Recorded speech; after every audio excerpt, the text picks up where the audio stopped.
Good morning students. आज हम अपना टॉपिक कंटिन्यू करेंगे, ट्रीटमेंट ऑफ पॉल्यूटेड वाटर। जो वेस्ट वाटर ट्रीटमेंट प्लांट होता है, जहाँ वेस्ट वाटर को, गंदे पानी को जो ट्रीट किया जाता है, तो वहाँ जो प्रोसेस होते हैं उन्हें ठीक करने के लिए, ट्रीट करने के लिए, तो उन प्रोसेस को समझने के लिए आप लोगों को एक एक्टिविटी देखनी पड़ेगी। तो आइए हम एक एक्टिविटी देखते हैं, जिसमें हमें एक लार्ज ग्लास जार चाहिए, बड़ा सा ग्लास जार चाहिए, 4 टेस्ट ट्यूब चाहिए, ऑरेंज पील्स, ऑरेंज का छिलका चाहिए, या फिर ग्रास ट्विग्स चाहिए, ग्रास चाहिए मतलब घास चाहिए, डिटर्जेंट चाहिए, पानी चाहिए, इंक चाहिए, घोलने के लिए स्टीरर चाहिए, filter paper, stand, funnel, sand, fine gravel और मीडियम साइज ग्रेवल चाहिए। छोटे छोटे पत्थर की भी जरूरत पड़ेगी। इस एक्टिविटी को परफॉर्म करने के लिए आप लोगों को ग्रुप्स में डिवाइड होना पड़ेगा, अलग अलग ग्रुप्स बना लेंगे। उसके बाद हर एक स्टेज के बाद आप अपने ऑब्जर्वेशन को रिकॉर्ड करेंगे, लिखेंगे। तो इसमें करना क्या है, बेसिकली सबसे पहले हमें करना क्या है कि जो ग्लास जार है बड़ा वाला, उसमें 3/4 फुल वाटर भरना है। जैसे कि ये ग्लास जार है तो 3/4 मतलब कि आधा से ज्यादा उसमें पानी भरना है।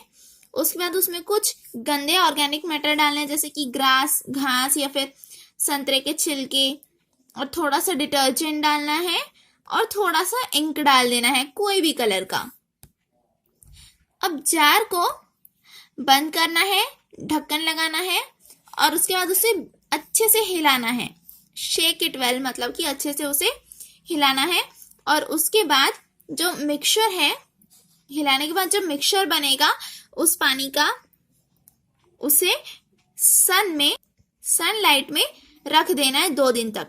अब 2 दिन के बाद आप मिक्सचर को फिर से शेक करेंगे और एक उसमें का थोड़ा सा सैंपल जो है उसे टेस्ट ट्यूब में डालेंगे। उसके बाद इस जो टेस्ट ट्यूब को हम क्या नाम देंगे, सैंपल 1।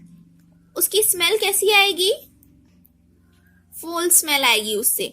अब उसके बाद आप एक स्टीरर या फिर मिक्सर लेंगे और उसके बाद उसी सैंपल को थोड़े बार स्टिर करेंगे, घोलेंगे और रात भर के लिए छोड़ देंगे। अब दूसरे दिन दूसरा सैंपल जो हमें मिला है उसे दूसरे टेस्ट ट्यूब में हम डालेंगे और उसमें क्या लिखेंगे, उसे क्या लेबल करेंगे, सैंपल 2।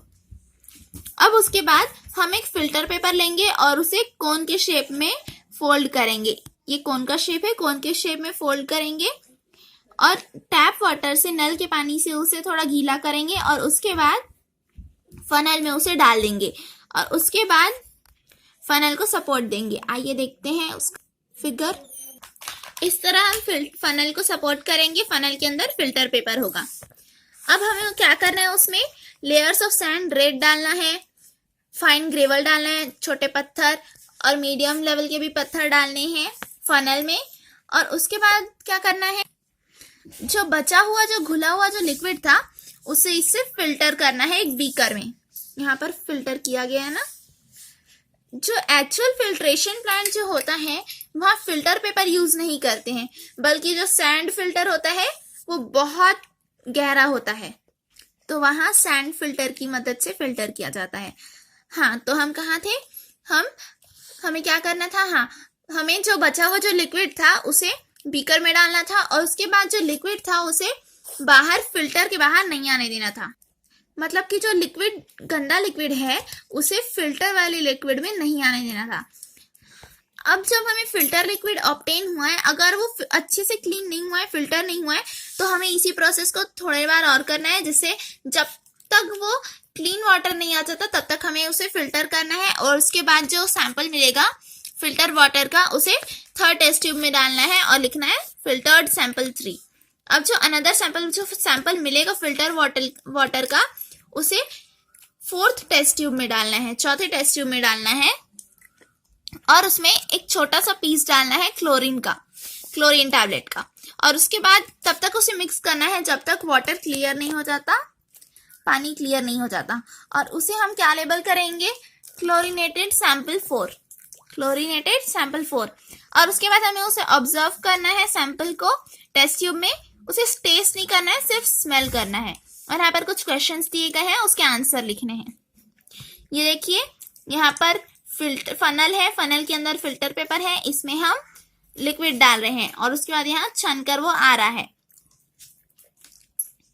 यहाँ पर सैंड भी डाला गया है, सबसे नीचे में सैंड, उसके बाद छोटे छोटे पत्थर, फिर यहाँ पर उससे बड़े बड़े पत्थर, फिर फिल्टर पेपर। नेक्स्ट है ground water and ground water table. अगर हम किसी वाटर बॉडी के पास जैसे नदी या फिर तालाब के पास अगर हम एक गड्ढा कर दे, छेद कर दे, तो फिर हम देखेंगे कि जो सॉइल है, मिट्टी है, वो थोड़ी मॉइस्ट है, मतलब कि गीली है। ये मॉइस्चर हमें ये बताता है कि उस जगह के जमीन के नीचे अंडरग्राउंड में पानी है। अगर हम और ज्यादा गड्ढा खोदे और गहरा गड्ढा खोदे तो फिर हम ये देखेंगे कि हम एक ऐसे लेयर में पहुंच गए हैं, कि हम एक ऐसे लेयर में, एक ऐसे लेवल में पहुंच गए हैं जहां पर जो पूरा स्पेस है, सॉइल में बहुत सारे पार्टिकल्स होते हैं तो आपको ही पता है, तो एक ऐसे लेयर में पहुंच गए, ऐसे लेवल में पहुंच गए हैं जहां पर पूरा जो स्पेस है, सॉइल के बीच में जो सॉइल पार्टिकल्स के बीच में जो स्पेस है और गैप है और रॉक्स के बीच में जो गैप है, वो पूरा पानी से भरा हुआ है। और इसी लेयर के अपर लिमिट को, इस लेयर के ऊपर को वाटर टेबल कहा जाता है, और वाटर टेबल के नीचे जो भी पानी, जितना भी पानी पाया जाता है, उसे ग्राउंड वाटर कहा जाता है। ये पानी आता कहाँ से होगा, इसका सोर्स क्या है? तो रेन वाटर, एक तो रेन वाटर है और दूसरा है कि नदी, तालाब, ये सब जो होते हैं, उससे जब मिट्टी पानी सोख लेता है तो उससे ग्राउंड वाटर जो होता है वो रिचार्ज हो जाता है और उसमें पानी आ जाता है, और जो खाली स्पेस रहते हैं और जो क्रैक्स रहते हैं उससे पानी नीचे चल जाता है और खाली स्पेस को फिल कर देता है। बच्चों, नेक्स्ट टॉपिक है डिप्लीशन ऑफ वाटर लेवल, मतलब कि वाटर लेवल गिरना, वाटर लेवल गिरना। आप सभी ने नोटिस किया होगा कि बहुत सारा जो पानी है, ग्राउंड वाटर जो है, उसे बोर के थ्रू पंप किया जाता है ताकि हम अपनी रिक्वायरमेंट्स को फिल कर सके। कैसी रिक्वायरमेंट्स? पानी पीने की, कंस्ट्रक्शन की रिक्वायरमेंट्स, इरिगेशन, एग्रीकल्चर में, तो ये सब की रिक्वायरमेंट्स हम फुलफिल कर सके। और ये जो वाटर है, जनरली ये जो वाटर है ये रिप्लेनिश, मतलब कि वापस से रिचार्ज कैसे होता है? हमने अंडरग्राउंड से पानी तो ले लिया, लेकिन वहां वापस से पानी कैसे आएगा? Seepage of rain water.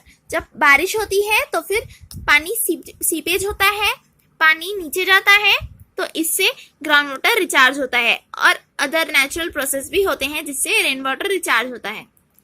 लेकिन जो वाटर टेबल है वो गिर भी सकता है अगर पानी सफिशिएंटली रिप्लेनिश नहीं किया गया, अगर वो ग्राउंड वाटर अच्छे से रिचार्ज नहीं हुआ, वहां ज्यादा पानी नहीं पहुंचा, तो फिर जो वाटर टेबल है वो गिर सकता है। ये क्यों होता है? इसके बहुत सारे रीजन होते हैं, जैसे कि पॉपुलेशन बढ़ जाती है।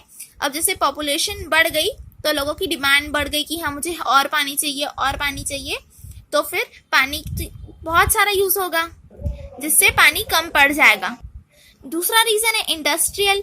फैक्ट्री में भी बहुत सारी पानी की जरूरत पड़ती है। एग्रीकल्चर एक्टिविटीज, हम फार्मिंग करते हैं तो उसमें भी, खेती बाड़ी में भी बहुत सारी पानी की जरूरत होती है। और स्कैंटी रेनफॉल, स्कैंटी यानी कि कम, तो कम बारिश जो होता है वो भी एक फैक्टर है जिससे वाटर टेबल गिर सकता है। तो पानी कम गिरेगा तो फिर सीपेज कम होगा, तो फिर वो रिचार्ज भी नहीं हो पाएगा ग्राउंड वाटर। और भी फैक्टर है जिससे ग्राउंड वाटर इफेक्ट होता है, वो क्या है आइए देखते हैं। डिफॉरेस्टेशन, मतलब कि पेड़ काटने से। अर्बनाइजेशन, मतलब कि शहर में ज्यादा लोग बस जाते हैं। Decrease in effective area for seepage of rain water, कुछ ऐसे एरिया भी होते हैं जहां पर अच्छे से सीपेज होता है, तो अगर ऐसा एरिया कम हो जाए तो फिर सीपेज कम होगा जिससे वाटर ठीक से रिचार्ज नहीं होगा।